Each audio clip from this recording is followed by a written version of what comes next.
What is up, everyone? Today we're going to talk through Lee's response to this whole Damar Hamlin situation that they're copping a lot of flack for.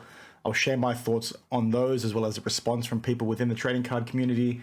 But then I also want to highlight a few interesting things and parallels between how people seem to be getting outraged with what Leaf has done, but not so much with this error that Topps appear to have put out with this Babe Ruth card as been flagged within the hobby over the last few weeks. Got a lot to chat through, so let's just jump straight into it. Now, the first thing I want to touch on is this news from Leaf, right? And when I first read this, I too had sort of a weird feeling. I read it and I was like, oh, that's a bit weird. But essentially what Leaf have done is they've put out this card with Damar Hamlin. It's an auto. It's a $100 card, limited to 210.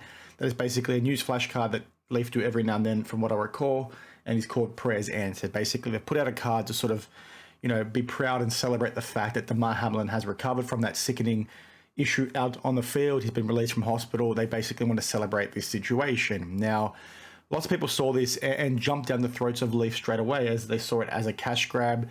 They saw it as distasteful, all these sorts of things. And people were blowing up once again all over social media. Now, this goes back to, what I said in my video, I think from last week, where I talked about how, the whole Damar Hamlin situation got people so emotional that, when they saw people trying to flock his rookie cards on eBay to try and make some money, they banded together, made these groups on Discord and on Facebook to shill bid every single auction they saw on eBay.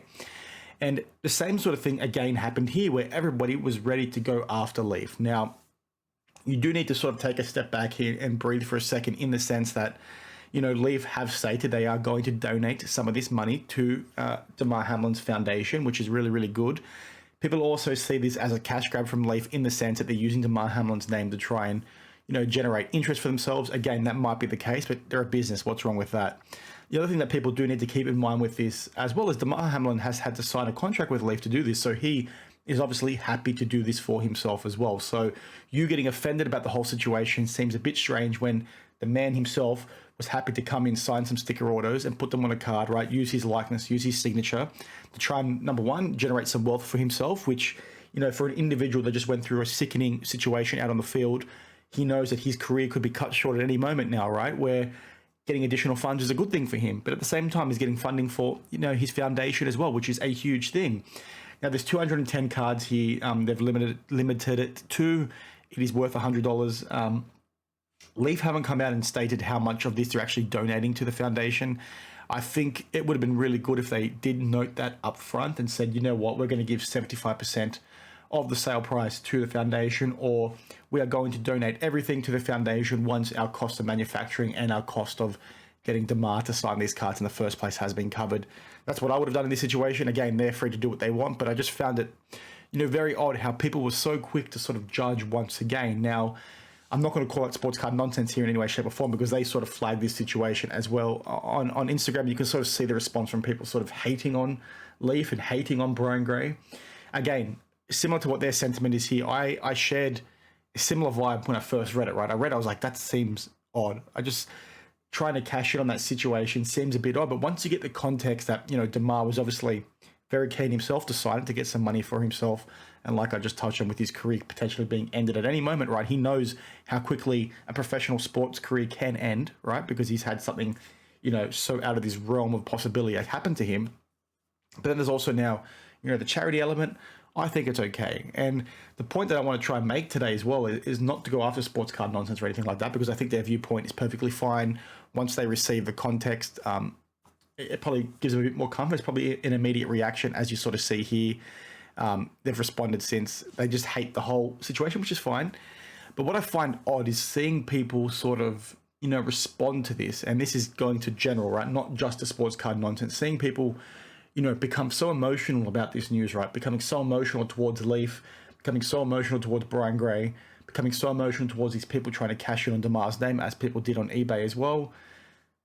Purely because they're the sort of easy targets, right? But yet they don't do that sort of thing as well when it comes to instances like this, where you've got people, sort of ignoring to an extent this whole Topps fanatic situation with regards to this Babe Ruth card. Now, this has sort of been over the internet all over the place the last week or so, but Sports Card Radio probably did a really good job of it yesterday when they flagged it in a video. Now, essentially what's occurred is Topps have put into their Luminaries Baseball box, which is a flagship product for them, very expensive box.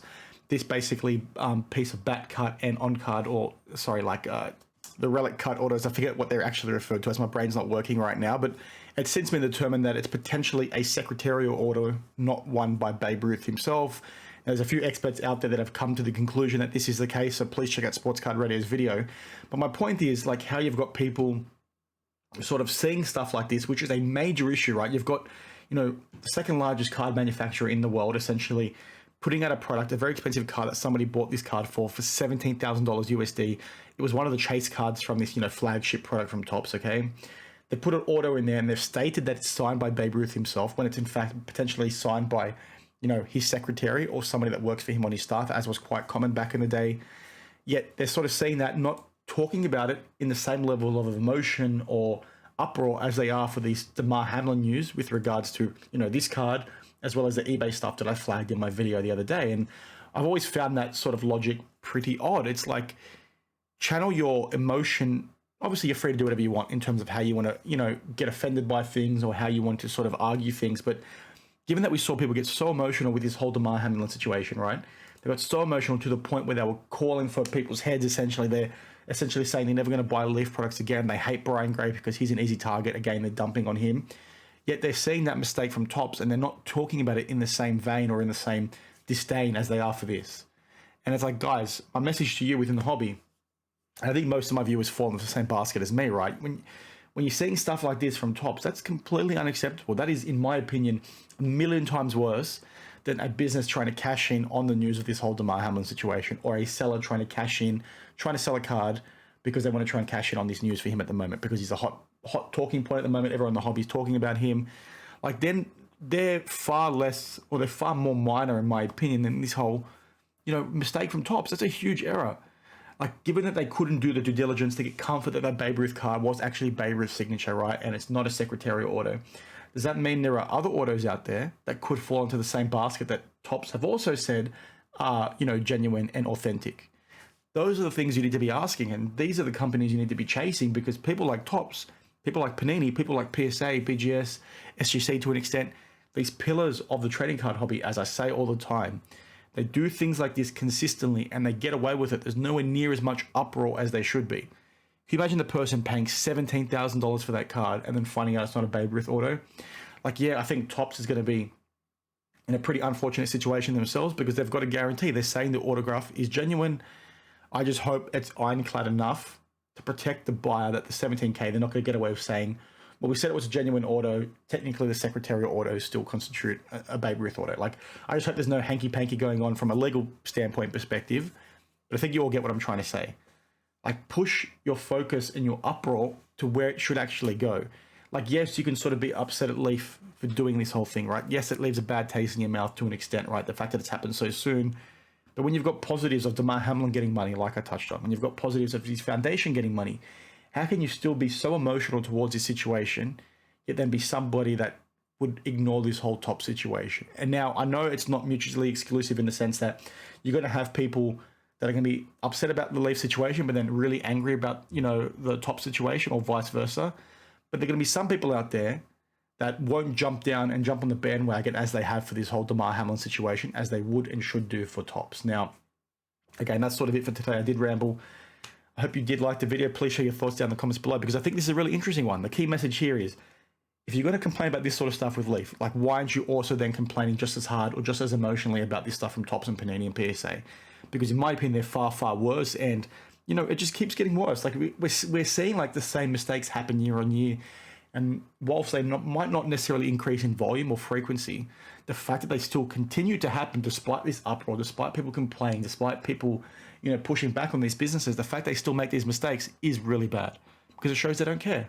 And I think it's probably only going to get worse once Panini does lose their licenses, because Fanatics, again, are going to have the full realm of possibility to do whatever the heck they want. And I think instances like this show that, you know, the hobby still does not care and is still not going to put enough pressure on them to do the right thing. So let's sort of watch this space, and I'll see you in the next one. Cheers.